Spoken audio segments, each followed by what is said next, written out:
எந்த தாழ்ச்சியும் வராது.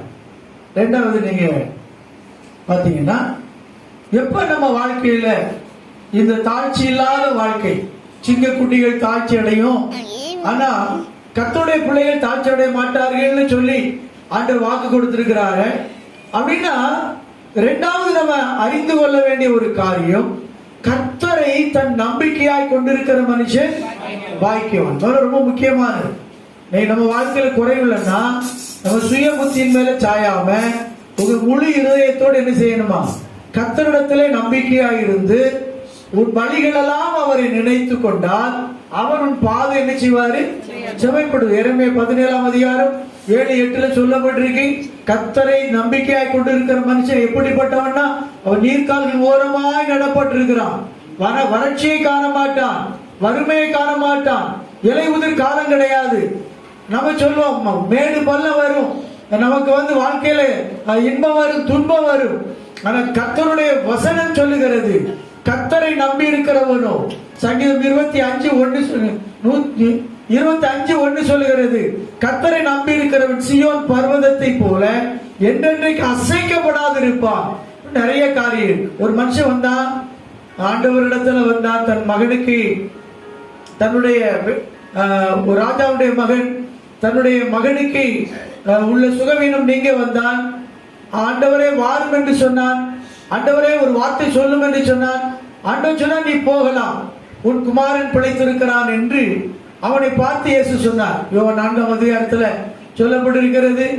அவன் இயேசு கிறிஸ்து சொன்ன வார்த்தை நம்பி போனான். வசனம் சொல்லுகிறது, அவன் குமாரன் இவன் போகும் பொழுது சுகமடைந்து அவன் பிழைத்திருந்தார். அல்லேலூயா. கிருபாசனம்னு ஒரு சபை உண்டு. இந்த கிருபாசன சபையை உண்டாக்கினவர் சாது இயேசுதாசன் என்ற ஒரு தேவ மனிதன். எப்படி சாது சுந்தர் சிங் மாதிரி தமிழ்நாட்டில் குறிப்பா கன்னியாகுமரி அந்த மாவட்டத்தில் அவர் அந்த ஊழியத்தை ஆரம்பித்து, அவர் ஒரு பெரிய ஒரு எளிமையான மனிதன். அவர் ஒரு பெரிய விசுவாசத்துல கர்த்தரை நம்பிக்கை வைத்திருக்கிறதுல ஒரு நல்ல ஒரு ஆழமான அனுபவம் உள்ளவர். அவர் வாழ்க்கையில அநேக அதிசயம் நடந்திருக்கு. அதுல ஒரு அதிசயம், ஒரு அம்மா தையல் அடிக்கிற அம்மா அந்த அந்த பட்டன் வைக்கிறதுக்காக அந்த ஊசி எடுத்து அது தைக்கிறதுக்கு முன்னால வாயில் வச்சு இருந்துருக்காங்க.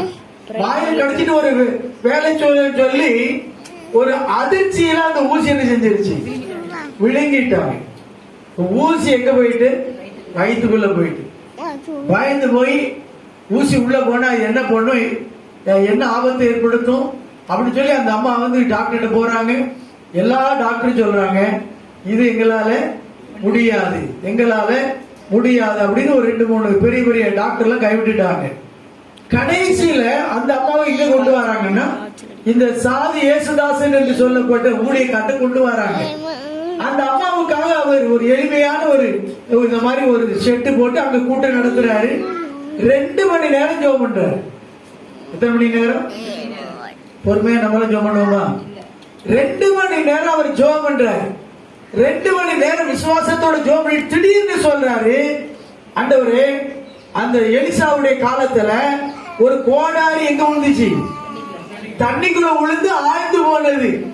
ஆனா அந்த கோடாரியை நீர் என்ன செய்து, நீர் மிதக்க செய்து அந்த நாமத்தை, அந்த அற்புதம் இந்த மகனுக்கு என்ன செய்யட்டும், அவங்க வயிற்றுக்குள்ள அந்த அந்த ஆழத்துக்குள்ள போன ஊசி மேலே வரட்டு ஜெபம் பண்ணாரு. அந்த அம்மாவுக்கு ஒரு தும்மல் வந்துச்சு, ஊசி எங்க வந்துச்சு, வெளியே வந்துச்சு. அல்லேலூயா. ஒரு பெரிய அற்புதம். அப்ப நம்பிக்கை, ஆண்டவரை தன் நம்பிக்கையாய் கொண்டிருக்கிற மனுஷன்.